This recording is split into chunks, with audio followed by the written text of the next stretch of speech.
Over 1 million homebuyers have stopped paying their mortgages for unfinished properties.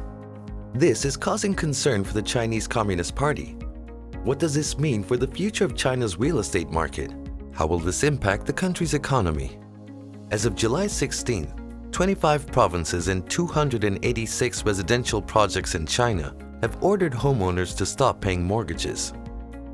Real estate projects increased between July 12th and 16th, while halt mortgages on the Chinese web remain stable.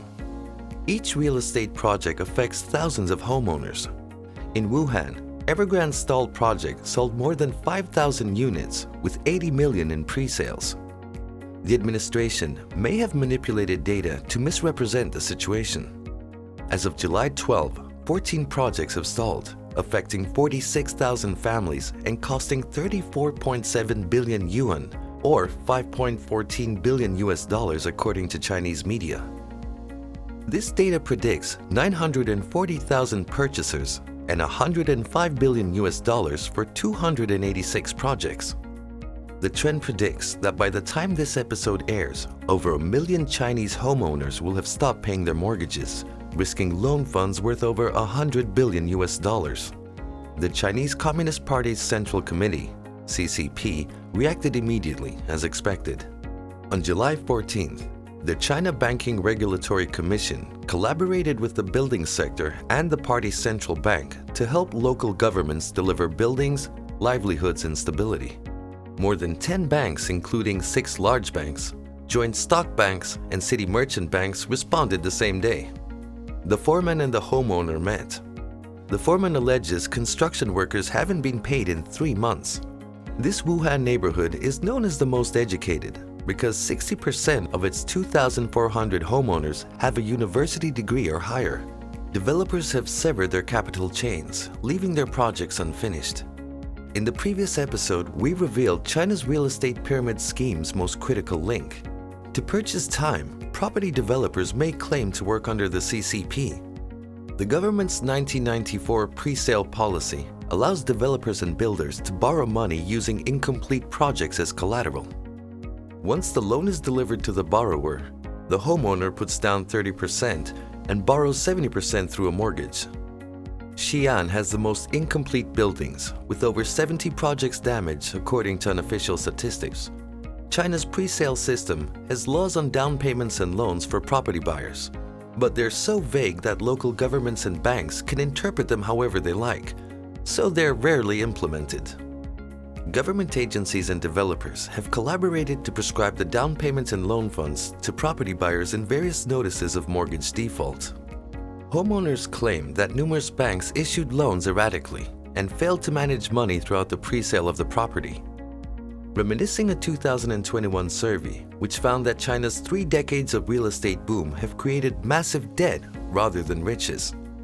Local governments rely on land finance at 78.4%, with 12 provinces exceeding the average and 5 provinces above 100%. In August 2021, the Xi Jinping government adopted the 3 red lines policies to monitor bank capital safety and curb the real estate bubble. Local governments used to gain from the pre-sale system, but now they're frightened to remove it.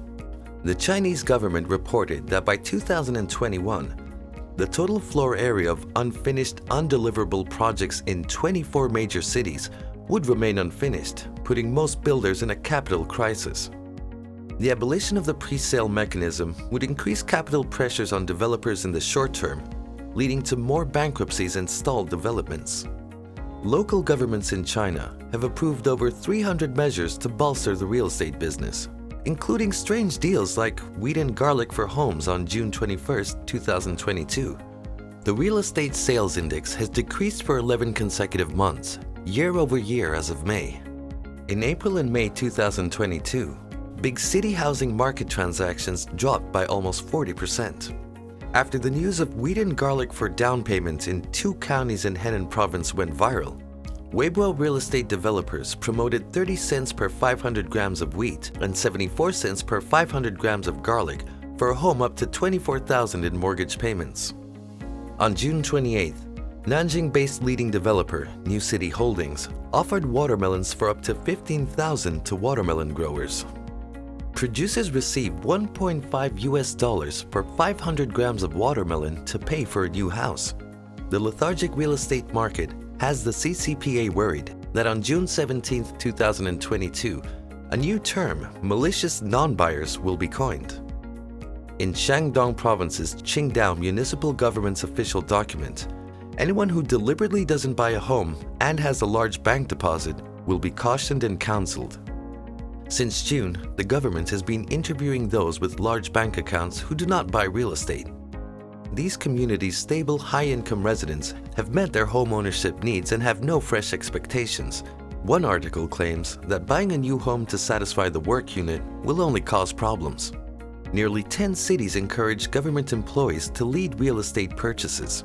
Unfinished buildings also frighten government workers. China's massive property bubble will implode. The rapid expansion of Chinese homebuyers refusing to pay mortgages on unfinished buildings should indicate this. The red system in China is so rigid that individuals rarely rebel, unless they can no longer take the undelivered prosperity. Now that the middle class has become the proletariat, a debt-ridden class of nothing, being on the credit blacklist doesn't seem so bad. Hope you enjoyed the video. Please leave your thoughts in the comments below. If you enjoyed this video, be sure to like, subscribe, and turn on the notifications before leaving. Thanks for watching, and we'll see you in the next one.